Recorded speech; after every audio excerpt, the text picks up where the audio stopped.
Ici, Radio Web cramé dans la gratuité.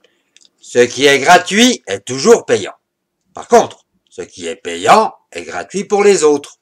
Aussi, celui qui veut que tout soit gratuit croit que ce sont les autres qui vont payer pour lui. Ces gens-là font semblant d'être généreux, essayant de faire croire que ce n'est pas pour eux, pensant à tort que, puisqu'ils ne payent pas d'impôt sur le revenu, ils ne vont pas contribuer à ce qu'ils ont eux-mêmes engendré. Les 3/4 du revenu de l'État sont alimentés par des impôts indirects, ce qui leur fait croire qu'ils sont à l'abri et aux impôts ne pas être soumis.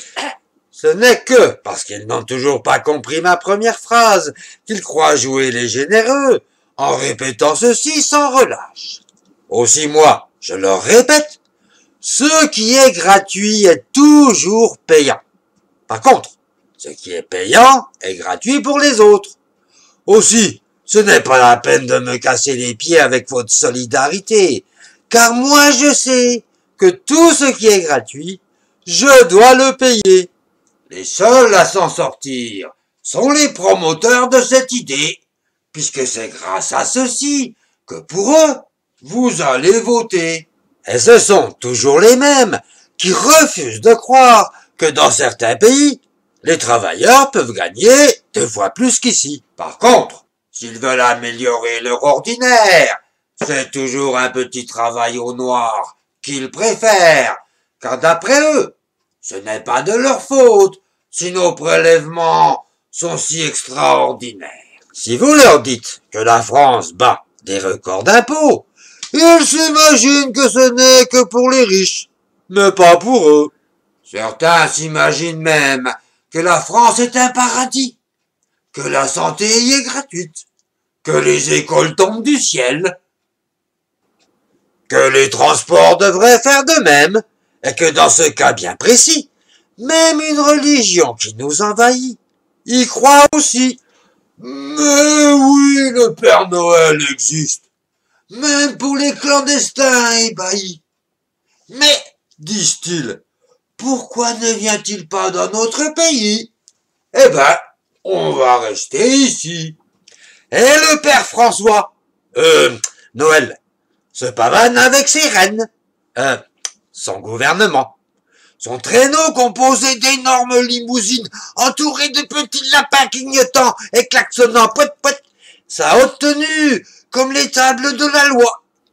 Mais les cadeaux n'apparaissent qu'une fois tous les 5 ans, au moment de son renouvellement.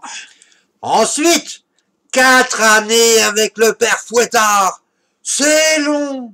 Mais les Français attendent encore un miracle en se disant « La prochaine fois, c'est pour de bon !» Sans même se rendre compte que cet ogre insatiable, sur une année de leur paye, leur en pique les 3/4. Déjà la moitié, le jour de leur salaire. Mais il faut croire que ces gens ne voient pas clair, tellement obnubilés qu'ils le sont, par tous ces discours récités au diapason. Et si vous leur faites remarquer que sur cet argent détourné, la moitié ne sert qu'à payer les fonctionnaires, ils vous répondent que de le devenir, tous un jour ils l'espèrent. Alors franchement, qu'est-ce que je peux faire? Continuer d'écrire des histoires dans l'attente de quelques déboires, revenir en arrière et rester en Australie, pays où je me sentais beaucoup plus en harmonie.